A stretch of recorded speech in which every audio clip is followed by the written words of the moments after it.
So while the Harris and Tesco stories are terrific, and we'll provide pointers to some books that summarize each of those stories quite well, I want to emphasize that they're not the only ones who have built a business around a deep understanding of their customers, and by no means are they the first. In fact, the first companies that actually built a business in this manner around their customers has happened many, many years ago, and it emerges from the sector of direct marketing. When I say direct marketing, most people don't have a real positive association with it. They think about low-end products, they think about infomercials and other, not great marketing activities. It's not the kind of industry that you aspire to be associated with or learn from.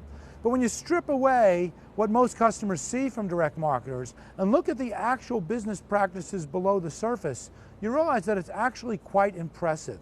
If you look at what direct marketing is really all about, it is really building the business around the customer. But not just the customer in some generic sense, but around each and every customer.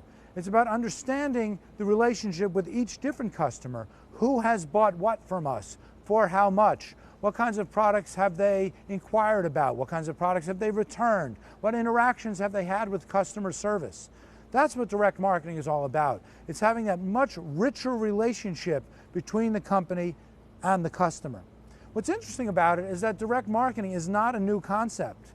It's been around since 1967 when Lester Wunderman looked at these emerging set of data-driven business practices and said, you know what?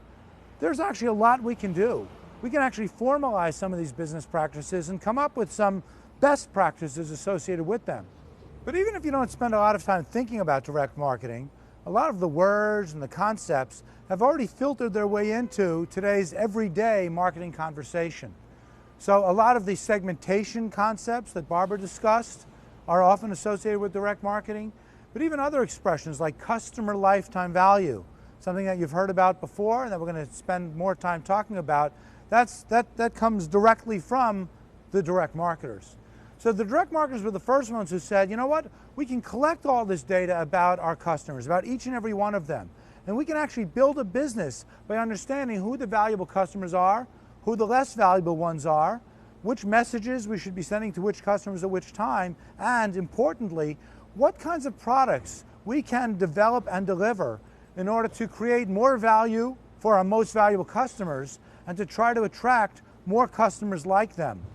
So the Harris and Tesco stories are wonderful, but they're not unique. And so I want to spend a lot of time celebrating some direct marketing practices. And I want to emphasize that a lot of firms out there today might not aspire to be direct marketers, but they don't realize it, but they are.